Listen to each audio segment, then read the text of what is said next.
다니엘서 9장 25절 26절 함께 읽겠습니다. 그러므로 너는 깨달아 알지니라. 예루살렘을 증거하라는 영이 날 때부터 기름 부음을 받은 자 곧 왕이 일어나기까지 7이레와 62이레가 지날 것이요 곤란한 동안에 성이 중건되어 광장과 거리가 세워질 것이며 62이레 후에 기름 부음을 받은 자가 끊어져 없어질 것이며 장차 한 왕의 백성이 와서 그 성읍과 성소를 무너뜨리려니와 그의 마지막은 홍수에 휩쓸림 같을 것이며 또 끝까지 전쟁이 있으리니 황폐할 것이 작정되었느니라. 자, 오늘 이 말씀은 매우 오늘 우리 현실 속에서 꼭 알아야 될 그런 말씀입니다. 가브리엘 천사가 다니엘에게 그러므로 너는 깨달아 알지니라 이렇게 서두에서 말하고 있습니다. 이 말을 오늘 우리는 내게 주는 날로 가브리엘 천사가 기쁜 소식을 전하는 가브리엘 천사가 나를 향해서 그러므로 너는 깨달아 알지니라 이렇게 명령하는 걸로 생각하시기 바랍니다. 왜냐하면 이것은 그때 일이 아닙니다. 지금 우리 앞에 곧 일어날 일들을 언급한 것입니다. 그리고 이것은 역사 속에서 일어났던 일들이 그대로 펼쳐졌던 것입니다. 오늘 우리가 시편 118편 찬송을 먼저 했습니다. 이날은 주의 지으신 우리가 기뻐하고 즐거워하는 날이다. 이스라엘 백성은 그날을 고대하고 있었습니다. 다윗은 예수 그리스도께서 메시아가 오시는 그날을 바라고 춤추고 있었습니다. 그리고 시편 118편은 예수께서 나귀를 타고 예루살렘 성으로 들어갈 때 수많은 군중들이 종려나무를 흔들면서 호산나를 외쳤던 것입니다. 이 이야기는 우리가 상당히 아주 깊게 왜 이런 일들이 있었고 지금 우리가 사는 시대와 무슨 관계가 있는가를 깊이 생각해 봐야 하는 것입니다. 스가랴 선지자도 9장 9절에서 시온에 따라 크게 기뻐할지어다 예루살렘에 따라 즐거이 부를지어다 보라 내 왕이 내게 임하나니 그는 공의로우시며 구원을 베풀며 겸손하여 나귀를 타나니 나귀의 작은 나귀 새끼니라. 예수님은 스가랴 선지자 이후에 900년이 지난 이후에 정말 나귀를 타시고 예루살렘으로 입성하였습니다. 그런데 그 말씀이 오늘 다니엘서에서 언급된 말씀입니다. 곤고한 중에 성이 중건되어 거리와 해자가 이를 것이며 62일의 후에 기름 받은 자가 끊어져 없어질 것이며 기름 부은 자가 없어진다는 건 무슨 뜻일까요? 십자가에 못 박혀 죽으실 것이 예언된 것입니다. 그리고 그 성읍과 성소가 회파하려니와 그의 총말은 홍수에 엄몰된 것 같을 것이며 또 끝까지 전쟁이 있으리니 황폐할 것이 작정되었느니라. 이스라엘은 예수께서 십자가에 못 박히신 후에 그리고 예루살렘은 초토화되었습니다. 그리고 이스라엘 백성들은 정말 탄압을 받아서 전 세계로 흩어나갔습니다. 그리고 1948년 5월 달에 무화과나무 싹이 다시 나는 것처럼 이미 예수님께서 마태복음 24장에서 언급하셨죠. 너희는 무화과나무를 배우라고 그랬습니다. 무화과나무가 잎이 나는 것을 보고는 또 여름이 가까운 줄 알리라. 이 세대가 지나기 전에 주께서 오실 것을 언급했습니다. 그리고 그 말씀과 함께 1948년 5월달 그러니까 내 나이와 같습니다. 5월에 예루살렘 이스라엘은 독립했습니다. 전 세계 중에 어떤 나라가 망해서 다시 동일한 이름으로 회복한 그런 나라는 이스라엘밖에 없습니다. 우리나라도 정말 신라, 고려, 여러 나라가 조선시대 계속 망해왔습니다. 민족은 동일하게 있었지만 나라의 이름은 계속 바뀌어왔습니다. 그러나 이스라엘은 처음부터 이스라엘이요, 나중까지 이스라엘입니다.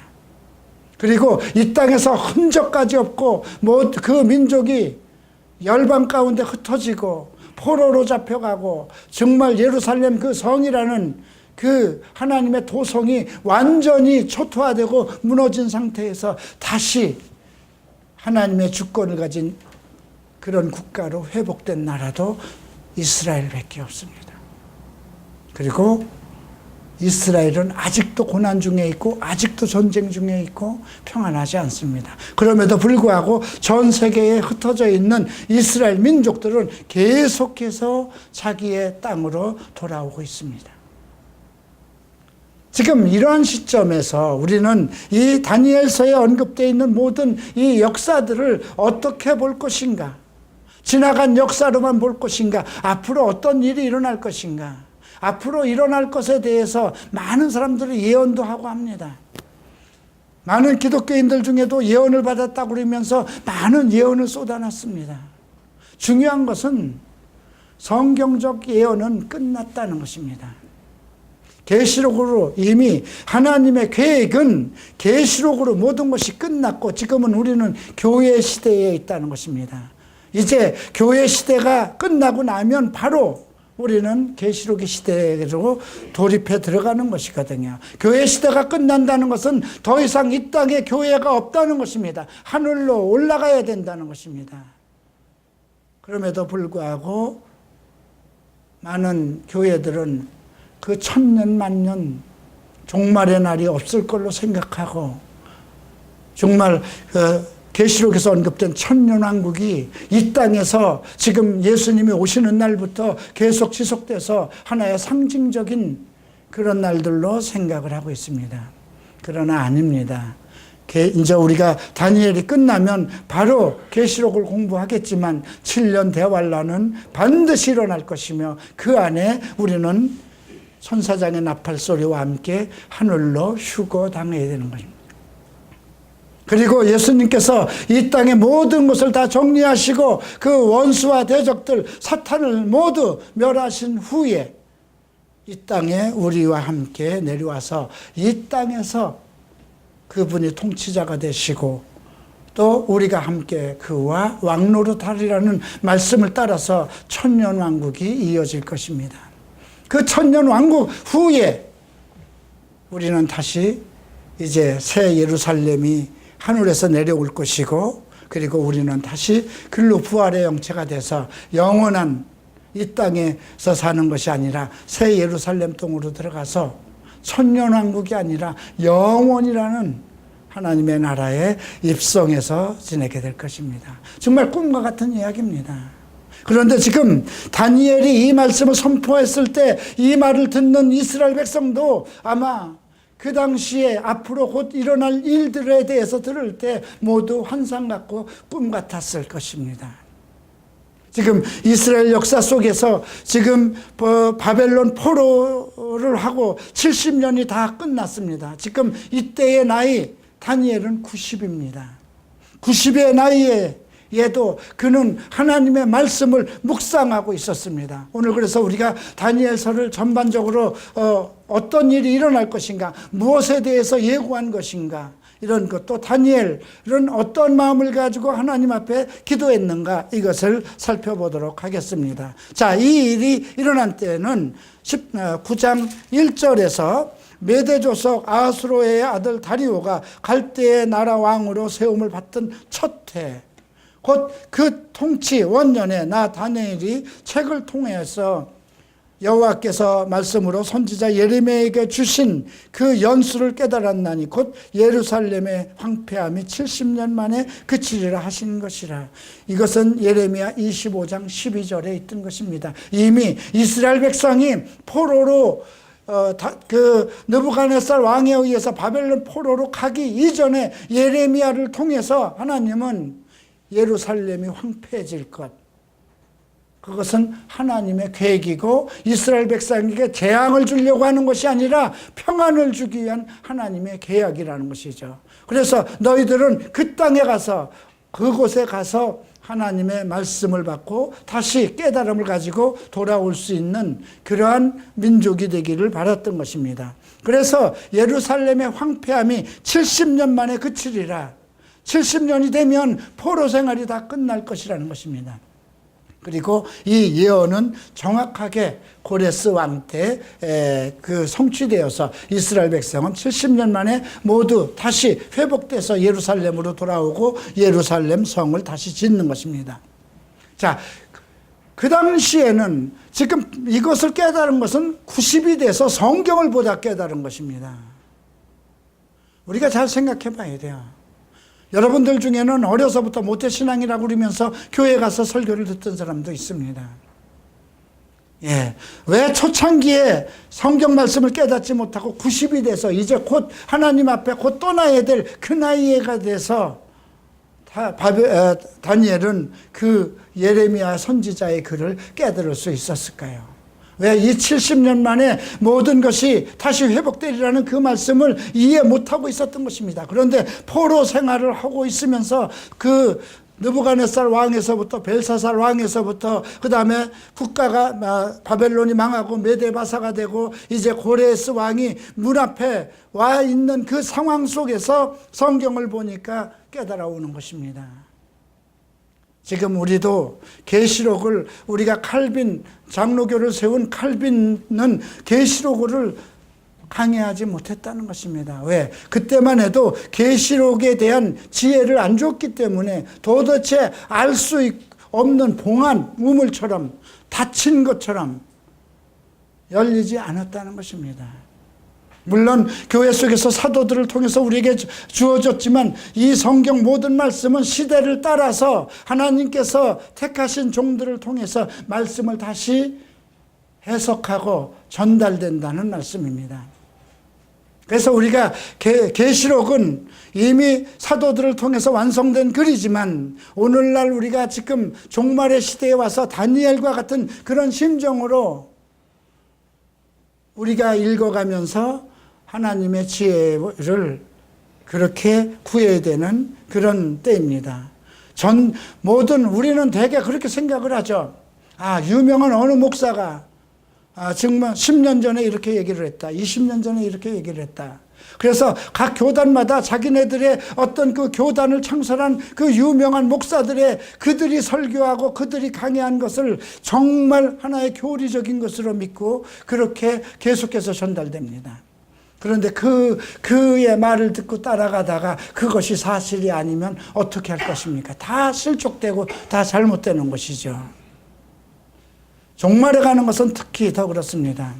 제가 일본에 있을 때 1993년도쯤에 한국에서는 어떤 일이 일어났냐면 이장님의 어떤 그 휴거 사건이 일어나고 있었습니다. 그때 다미 선교회라는 게 있었습니다. 나를 도와서 홀리라이프 사역을 돕는 사자교회의 하다니엘 목사가 그 당시 중학교 2학년 하방익이라는 학생이었습니다.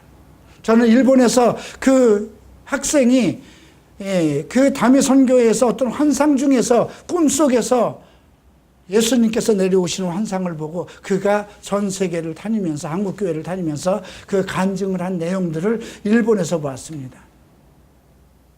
그런데 서울에 와서 동성애 사역을 하면서 홀리라이프 사역을 하면서 그 목사님이 아직도 그 목사님은 저기 하남시에 있는 사자교회 그 담임인데도 불구하고 그 목사님이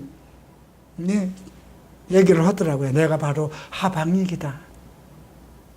그러면서 참 나는 그 당시는 모르겠지만 어쨌든 환상을 보고 얘기를 했는데 그것을 이장님이가 이용을 해서 졸지에 정말 한국교회에 큰 누를 끼쳤다 이런 얘기를 합니다. 그때만 해도 한국은 모두 예수님께서 오실 것이라고 예수님이 오시기 전에 우리가 휴거를 하고 그리고 이제 7년 대환란이 끝난 후에 천년왕국이 이룰 것이라는 역사적 전천년의 그 교리를 따랐습니다. 그런데 그 후에 거기에 너무 가담했던 많은 대형교회 목사들과 신학자들이 그 후에 어떻게 됐냐면 아니다. 무천년주의로 갔습니다. 7년 대환란이라는 건 아니다. 무천년주의라는 건 뭐냐면 천년왕국이라는 건 문자대로 해석하면 안 된다는 것이죠. 그러면 우리가 무슨 소망을 가지고 예수를 믿어야 되겠습니까? 내 나이 지금 이제 70이 가까워왔는데 내가 무엇을 보고 마지막까지 헌신해야 될까요? 내가 하나님 나라에 들어가서 천년왕국이라는 그리스도의 날에 내가 이 땅에서 예수와 함께 어떤 왕노릇 할 거라는 하나님의 그 계획된 말씀, 계시된 그 말씀에 대한 그 확신이 없다면 내가 사역하고 내가 헌신하고 내가 모든 고난과 고통을 참는 이유가 무엇입니까? 바울은 로마서 8장 17절에서 그 이야기를 합니다. 우리가 자녀면 예수 그리스도와 함께한 자녀니 우리가 그와 함께 공동 상속자가 될 것이라는 메시지를 우리에게 줍니다. 우리는 예수 그리스도와 함께 하나님의 자녀로 삼아 주셨기 때문에 우리가 의롭고 거룩한 백성이 되어서 하나님 예수 그리스도와 함께 공동 상속자로 이 땅에서 천년왕국을 누릴 사람들입니다. 그럼에도 불구하고 성경을 통해서 우리가 그날이 예수님이 오시는 날이 그날이 언제인지 예측하지 못한다면, 그러니까 많은 사람들이 이 얘기를 해요. 아, 그날은 나도 모르고 천사들도 모른다. 오직 아버지만 알 수 있다. 그러니까 그날을 알려고 하지 말라. 예, 맞습니다. 그날이 언제일지 모릅니다. 모르기 때문에 준비해야 되는 겁니다. 그죠? 안다면 이거 오는 거라면 보름 2수 3수까지 좀 놀다가 그날 가서 우리가 거룩하고 열심히 예배하면 되는 겁니다. 모르기 때문에 거룩하고 의로운 품성으로 그 크리스찬의 온전한 생활을 해야 되는 것이거든요. 그러나 분명히 바울은 이런 얘기를 했습니다. 그날이 도적같이 임할 것이나 너희에게는 너희는 빛의 자녀이기 때문에 도적같이 이르지 못할 것이라는 것입니다. 우리는 빛의 아들이기 때문에 하나님께서 그날이 언제쯤인 것을 알게 하시겠다는 말씀도 있습니다. 자, 그래서 우리가 다니엘이 정말 여러 왕을, 지금 나라가 바뀌었잖아요. 그 바벨론에서 이제 메대와 바사로 바뀐 그런 상황 속에서도 그가 하나님을 향한 신앙과 믿음을 버리지 않고 그가 늘 기도하고 말씀을 상고했던 결과 그 90이 된 노년 때에 이 말씀이 깨닫게 되었다는 것입니다. 그래서 여러분들도 어떤 상황이 오더라도 여러분들에게 그 깨달음이 올 수 있도록 하나님의 지혜가 이룰 수 있도록 계속 성경을 연구해야 된다는 말씀입니다. 그리고 이제 금식을 합니다. 베옷을 입고 죄를 덮어쓰고 하나님 앞에 기도하고 간구하기를 결심하였다. 그는 늘 기도했습니다. 하루에 3번씩 예루살렘을 향하여서 창을 열고 3번씩 기도했지만 지금 이 내용은 더 다릅니다. 정말 그 말씀을 깨달은 순간, 와, 하나님께서 내 민족을 다시 회복시키겠구나, 내 민족에게 정말 소망을 주시는구나, 그 소망을 깨닫고 나서 금식까지 하며 베옷을 입고 그리고 하나님께 기도하기를 간구하고 결심해서 기도합니다. 기도의 내용이 무엇일까요? 먼저 자복하여, 4절에 보면 자복하였다고 그랬습니다. 그리고 두려워할 주 하나님, 주를 사랑하고 주의 계명을 지키는 자를 위하여 언약을 지키시고 그에게 인자를 베푸시느니, 언약을 말하고 있습니다. 그리고 인자를 베푸시는 하나님의 속성을 언급하고 있습니다. 그리고 우리는 이미 범죄하여 패역하며 행악하며 반역하여 주의 법도와 규례를 떠났다. 우리는 하나님의 택하신 백성임에도 불구하고 패역한 길로 행악을 했다는 것을 전제하고 있습니다. 우리는 이미 우리가 또 주의 종 선지자들이 주의 이름으로 우리의 왕들과 우리의 고관들과 조상들과 온 국민에게 말씀한 것을 듣지 아니하였다는 것입니다. 여러분들은 어떨까요?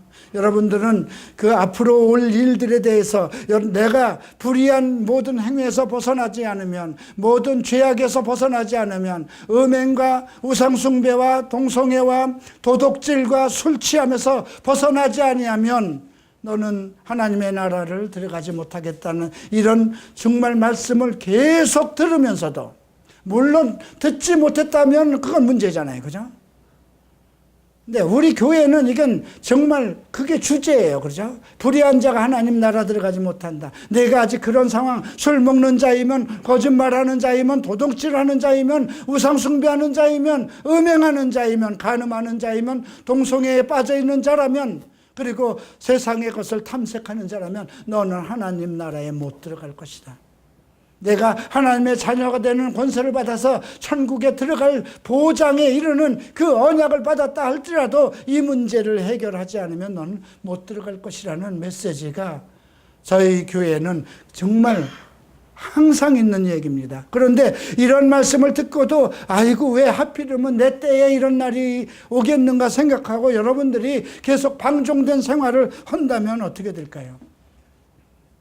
이스라엘 백성들도 계속 경고를 했던 것입니다. 메시아가 곧 올 것이다. 메시아가 곧 올 것이다. 그렇지 않으면 너희들이 온전케 살지 않으면 너희들이 다 멸망을 받고 예루살렘은 다 없어질 것이고 너희가 포로가 될 것이다. 계속 선지자들을 통해서 메시지를 전했음에도 불구하고 그들은 듣지 않았다는 것입니다. 7절에 보면 주의 공의는 주께 돌아가고 수치는 우리 얼굴에 돌아옴이 오늘날과 같다고 그럽니다. 주의 공의는 무엇일까요? 공의는 죄는 죄대로, 의로움은 의로움대로 판대하는 것입니다. 하나님의 공의는 하나님의 품성입니다. 이것은 천지가 두 쪽이 나도 바뀌지 않는 겁니다. 내가 예수를 믿었으니까 죄 없다 하심을 받았고 의인이다. 그거는 바뀌지 않는 하나님의 진리의 선포입니다. 안 바뀝니다. 그럼에도 불구하고 내가 죄를 지면 그것에 대한 하나님의 공의는 판단한다는 것입니다.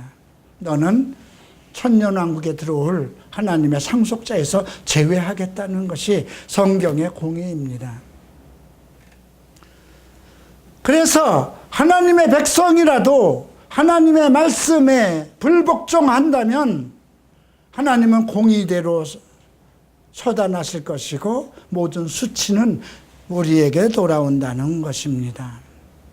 자, 8절에서 주의 수치가 우리에게 돌아오고 우리의 왕들과 우리의 고관과 조상들에게 돌아온 것은 우리가 주께 범죄하였습니다. 범죄하였기 때문에 주님은 우리를 공의대로 판단했습니다.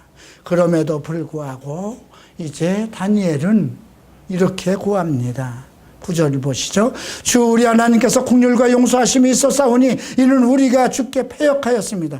하나님의 국률을 지금 요구하고 있습니다. 하나님은 물론 공의로 판단하십니다. 그럼에도 또 하나의 하나님의 성품, 국률하심과 용서하심, 자비하심 다 합쳐서 우리는 사랑이라고 합니다. 하나님의 커다란 품성 두 가지가 하나는 공의로 판단하심이요 하나는 사랑입니다. 그 사랑이 아직까지 있기 때문에 그날이 이르기까지 예수 그리스도께서 오시는 그날이 있기까지 사랑 때문에 우리를 심판하지 않는 것입니다. 왜? 모든 사람들이 회개에 돌아오기를 원하시는 것입니다. 자, 10절. 우리 하나님의 여호와의 목소리를 듣지 우리 하나님 여호와의 목소리를 듣지 아니하며 여호와께서 그종 선지자들에게 부탁하여 우리 앞에 세우신 율법을 행치 아니하였다. 계속해서 선지자들을 통해서 전달된 메시지를 지금 언급하고 있습니다. 반드시 하나님은 그의 백성들을 인도하는 지도자를 세웁니다. 애굽에서 나올 때 모세를 세웠고 가나안 땅으로 들어갈 때 여호수아를 세우셨습니다. 지금도 마찬가지입니다. 많은 종들이 하나님의 은혜를 선포하면서 많은 잘못된 축복에 대한 것을 많이 합니다. 축복. 무엇이 축복일까요? 우리가 물질적인 축복을 받으려면 차라리 절간에 가서 절을 하고 무당집에 가서 구슬하고 하면 세상 신이 그에게 물질을 줄 수도 있습니다. 원래 예수를 믿으면 재물을 가지고 천국에 들어가지 못한다고 언급했기 때문에 우리가 하나님 안에서 받는 재물이라는 것은 모두 하나님께 드리기 위한 것이지 개인을 축적하기 위한 것이 아니라는 것이죠. 재물은 우상 숭배라고 한 것이거든요. 그럼에도 불구하고 물질적인 축복만을 계속 목사들이 얘기하고 있다는 것은 그건 사람들의 마음을 사로잡기 위한 잘못된 선포라는 것입니다.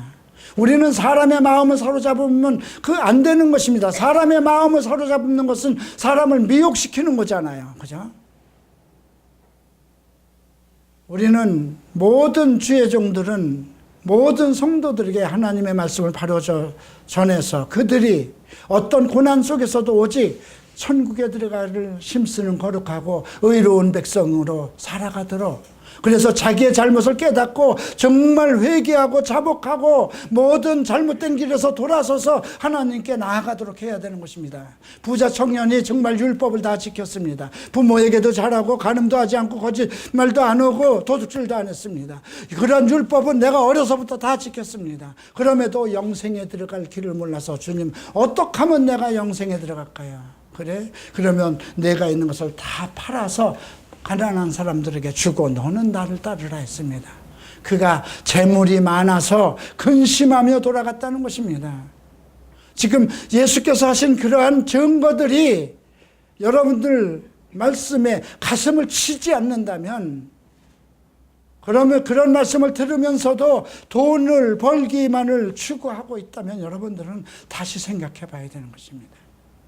내가 그렇게 재물에 빠져서 재물만을 위해서 살아가고 있다면 이미 재물을 향한 우상숭배자여, 내 자녀들은 그 밥을 먹고 살아가는 것이거든요.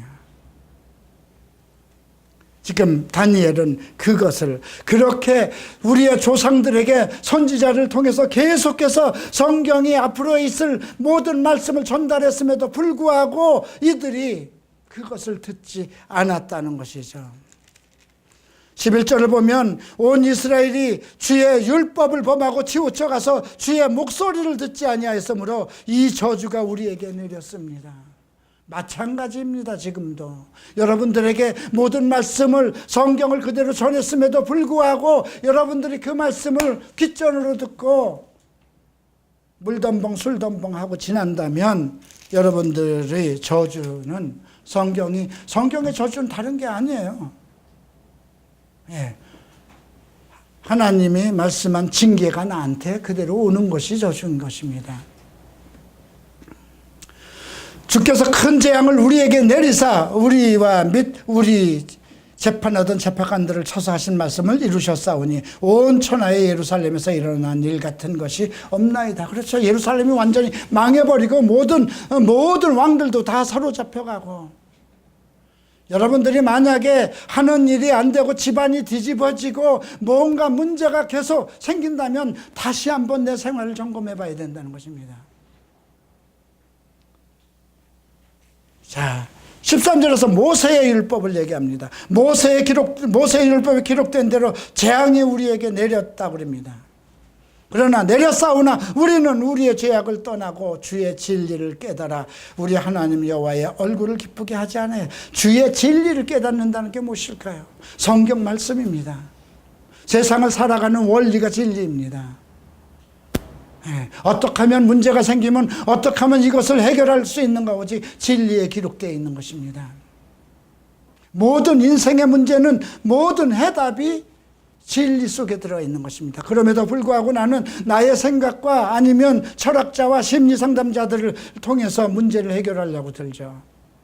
그러나 진리를 깨달아 우리 하나님 여호와의 얼굴을 기쁘게 하지 아니하였다 고백하고 있습니다. 그러므로 하나님께서 우리에게 그 재앙을 간직해 뒀다가 쏟아놨다는 것입니다. 간직했다는 건 무엇이에요? 재앙을 안 내리기를 원했다는 거예요. 재앙을 주지 않으려고 애를 쓰고 어떻게 해서든지 선지자들도 해서 진리를 깨달아서 그들을 변화시키려고 마음을 바꾸게 하려고 했는데 그들이 진리를 듣기를 원하지 않았다는 것입니다. 지금도 너희가 나의 제자가 되면 진리를 알게 되리니 진리가 너희를 자유케 하리라, 그 말씀이 분명히 예수께서 친히 하신 말씀임에도 불구하고 주의 제자가 되기를 원치 않죠.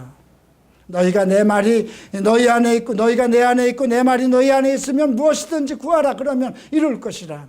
나의 말이 너희 안에 있고 너희가 내 안에 있으면 나의 제자가 되리니 그러면 진리가 너희를 자유케 하리라. 그럼에도 불구하고 많은 사람들이 세상에서 고관이 되고 돈을 벌고 그렇게 호의커식 하는 길로 가려고 하지 주의 종이 되려고 하는 생각은 안 한다는 것입니다. 자, 그래서 이제 16절에서 이렇게 구합니다. 주여 구하오나니 주의 공의를 따라 주의 분노를 주의 성 예루살렘 주의 거룩한 산에 떠나게 하옵소서. 이는 우리의 죄와 우리 주상들의 죄악으로 말미암아 예루살렘과 주의 백성이 사면에 있는 자들에게 수치를 당합니다. 주의 공의와 주의 분노를 예루살렘에서 떠나게 해달라. 이 말은 무엇일까요? 주님, 우리가 지금 교회가 고난을 당하고 있는데 주님의 얼굴을 생각해서 우리가 잘못한 건 당연히 받아도 좋겠지만 이곳은 하나님의 성소이고 하나님이 계시는 곳이니까 주님의 그 이름을 생각해서 재앙을 내리지 말아 주십시오. 참 애절한 기도거든요. 왜? 하나님의 도성, 하나님의 성이 완전히 백성들의 잘못으로 그 재앙이 임했기 때문에 지금 백성들은 잘못해도 좋습니다. 백성들은 자기들이 잘못한 것을 그냥 재앙대로 받아도 그거는 죄의 값입니다.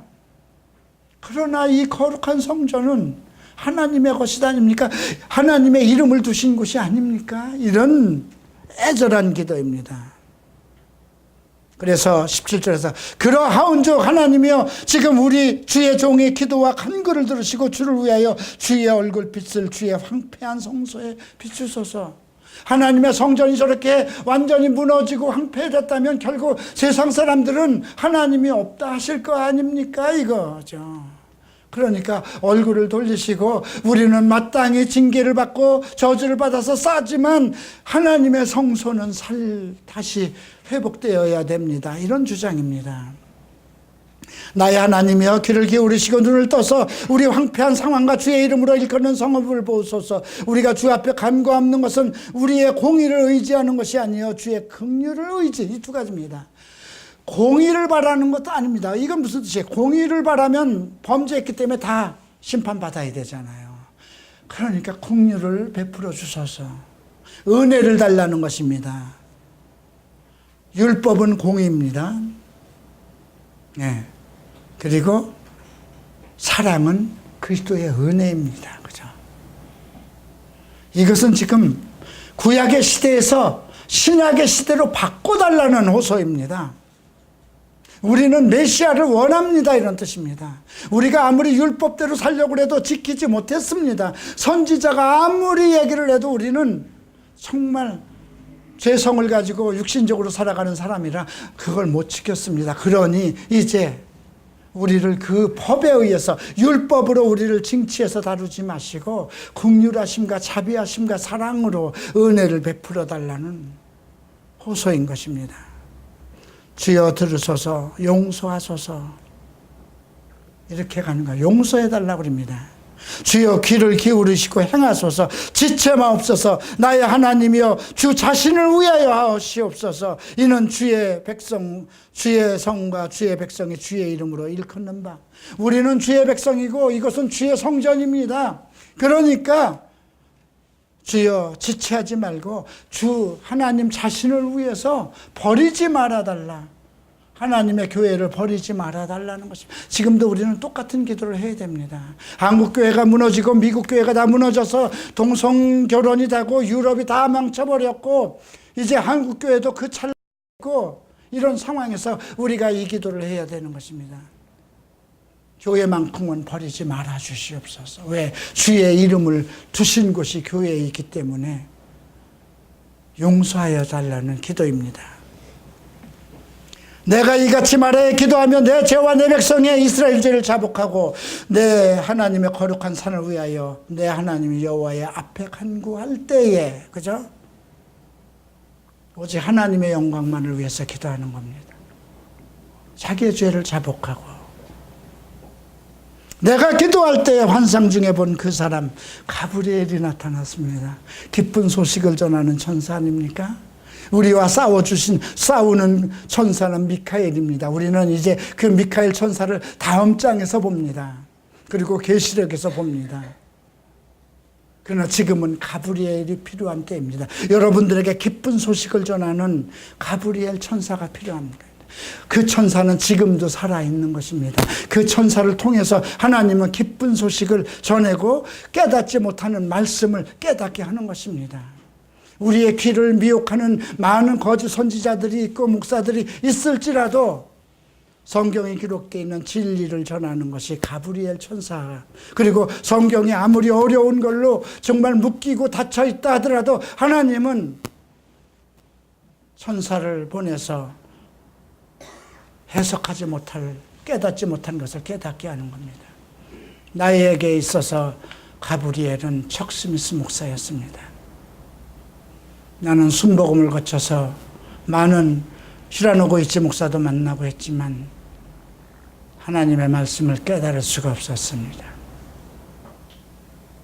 첫 번째 만난 목사는 축복을 향하고 성령만을 부르짖고 내가 죄인 돼 있음에도 불구하고 나는 그대로 천국 들어가는 줄 알았습니다. 나는 그대로 죄를 지으면서도 동성애 생활을 하면서도 나는 예수를 믿었기 때문에 천국에 들어간다는 그렇게 알았습니다. 내가 두 번째 만난 목사는 히라노 코이치 목사님인데 동성애자는 천국에 못 들어간다는 메시지였습니다. 그러면 나도 해결될 수 있느냐?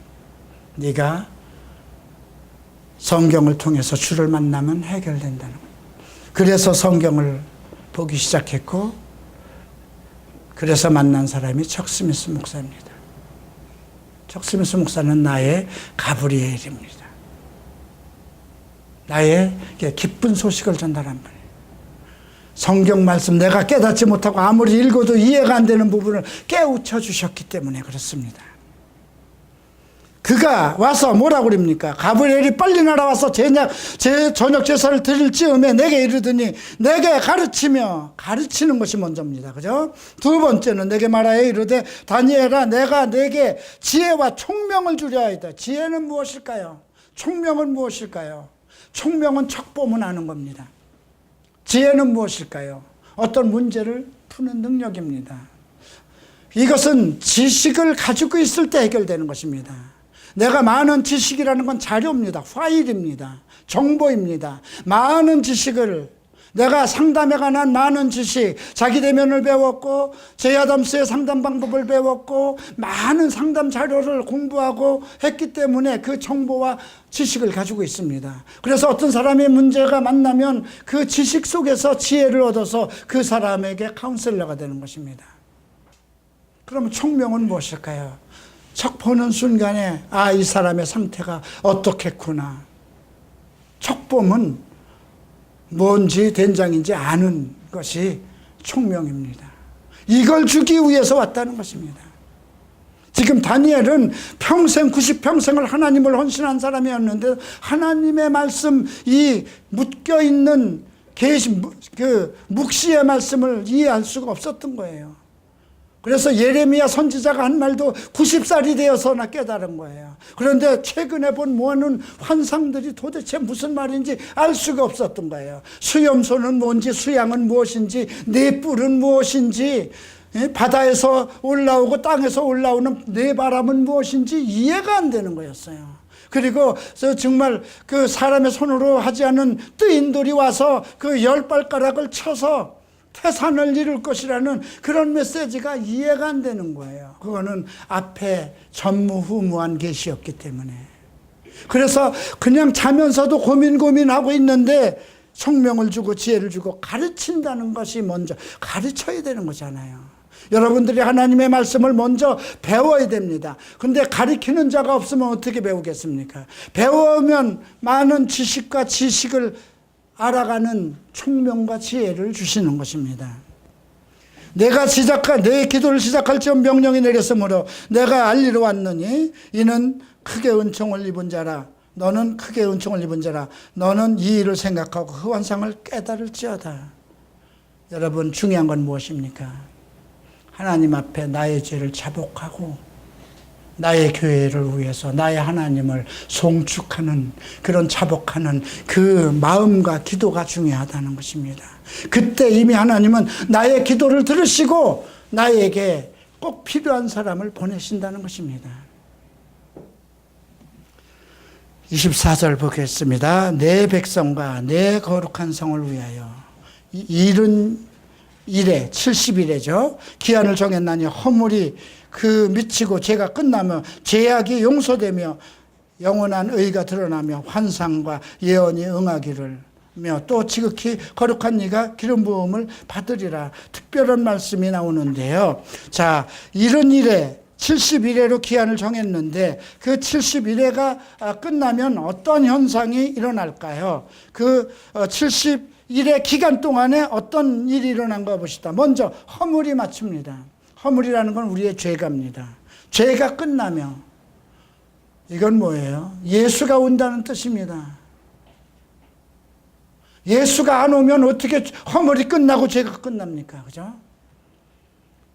영원한 의가 드러나며, 그렇죠? 예. 죄가 끝나고 죄악이 영속되며, 죄가 영속이라는 건 죄를 영원히 속해버려, 없애버렸다는 것입니다.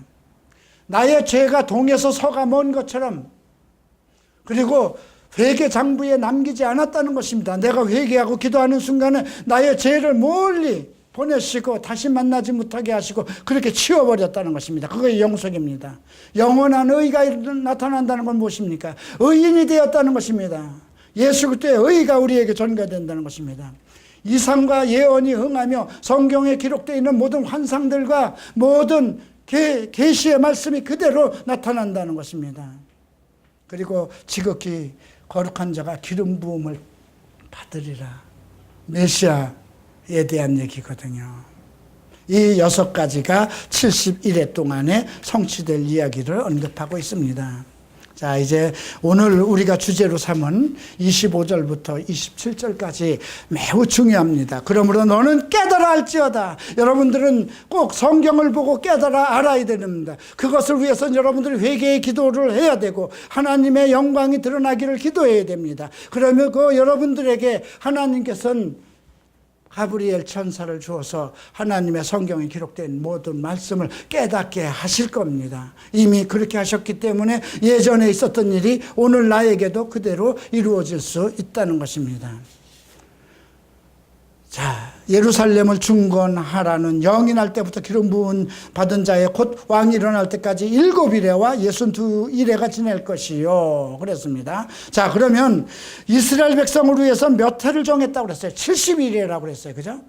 70을 정해놓은 거예요. 그런데 지금 67일에와 62일에라면 몇이에요? 69일이에요. 그죠? 한 일에 별도로 남은 거죠. 자, 지금 69일에까지만 언급했어요. 그죠? 그런데 언제부터, 성이 중건되어 광장에 이를 것이며, 이 말씀을 잘 생각해야 돼. 예루살렘을 중건하라는 명령이 날 때. 근데 예루살렘을 중건하라는 명령이 언제 일어났나요? 이것은 우리가 느헤미야를 봐야 되는 사건입니다. 느헤미야 2장을 보면 아닥사스다 왕 20년 니산월에 왕에게 술잔을 드리러 느헤미야가 들어갔습니다. 너무나 수심찬 얼굴이었습니다. 예루살렘이 지금 황폐한 소식을 듣고 너무 괴로웠는데 자기는 왕의 술잔을 맡은 자가 돼서 술잔을 가지고 들어갔습니다. 그랬더니 왕이 보고 너 왜 얼굴이 그렇게 수심이 가득 찼냐 했더니 내 예루살렘이 지금 회파되어서 저렇게 되었습니다. 고민을 하고 있습니다. 그때 그 왕이 이제 그 명령을 예루살렘 성을 다시 중건하라고 그때 언급한 것입니다. 그런데 여기에 보면 느헤미야 2장 1절을 보면 그날 니산월이라고 그랬습니다. 니산월이라는 것은 우리가 그 계산을 아주 쉽게 할 수 있는 것입니다. 원래 아닥사스다 왕은 주전 465년에 바사왕이 지금의 이란이에요. 페르시아니까 즉위했습니다. 그가 통치한 지 20년이라고 했거든요. 그러면 예수님 오시기 전 주전 445년이 됩니다. 그런데 니산월이라고 그랬기 때문에 유대인의 달력이 니산월이거든요. 그래서 그때가 언제냐면 3월 14일입니다. 3월 14일이 니산월 그 해로 정한 거거든요. 그래서 주전 445년 3월 14일이 시작된 것입니다.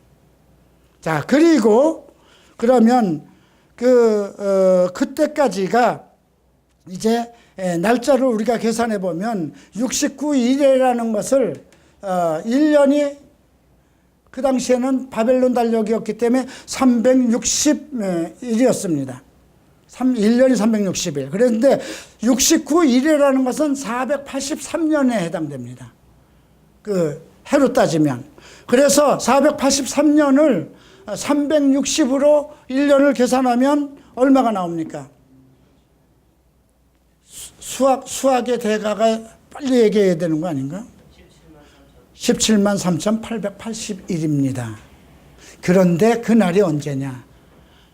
예루살렘으로 호산나를 백성들이 외칠 때 예루살렘으로 예수님께서 나귀를 타고 들어오신 날이 바로 그 날짜라는 것입니다. 그래서 이날은 주의 날일세 우리가 기뻐하노라 호산나 하고 그 종려나무를 들고 흔들고 이렇게 정확하게 한치의 틀림도 없이 성취된 것입니다. 그리고 나서 어떤 것이 예언이 되고 있습니까?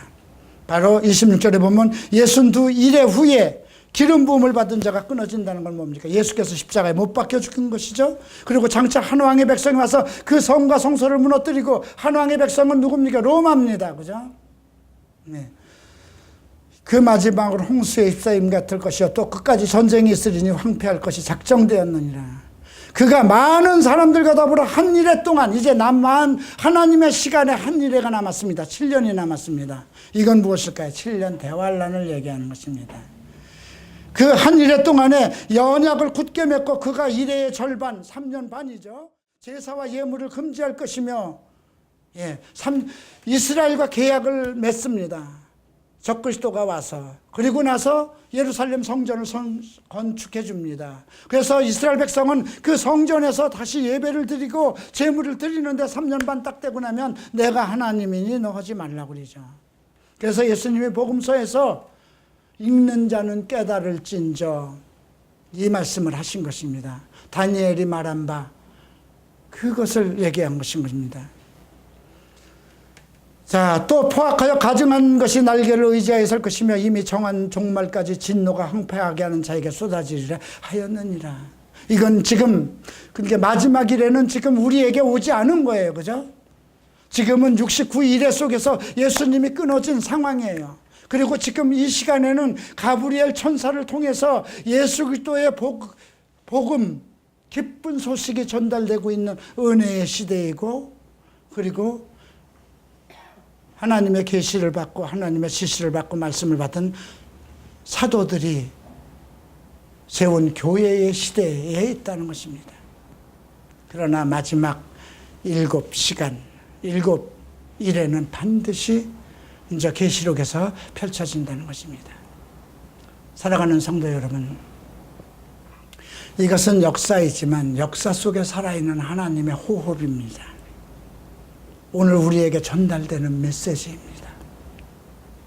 다니엘의 오늘 기도는 지금도 내가 해야 될 기도입니다. 내 죄를 회개하고 내 민족의 죄를 회개하고 내 교회의 교회를 회개하면서도 그래도 하나님의 얼굴을 이 교회에서 버리지 말아달라고 당신의 이름을 두신 곳이니까 이 서울 갈보리 체프를 주님께서 세우신 곳이면 이곳에 거룩한 이름을 두신 곳이니 내가 잘못하더라도 우리 교회 성도들이 잘못하더라도 이 교회를 멸하지 말고 그 당신의 이름을 위해서 이 교회를 지켜달라는 호소인 것입니다. 우리가 그런 기도를 하고 용서를 구하고 죄를 구하고 용서를 구하고 자비를 구할 때 하나님께서는 우리에게 지혜를 주시고 기쁜 소식을 전할 가브리엘을 보내주실 것입니다. 사랑하는 성도 여러분, 모두가 하나님의 뜻 안에서 우리가 함께 그리스도의 나를 맞는 그런 온전한 성도가 되시기를 주의 이름으로 축원합니다. 기도하겠습니다.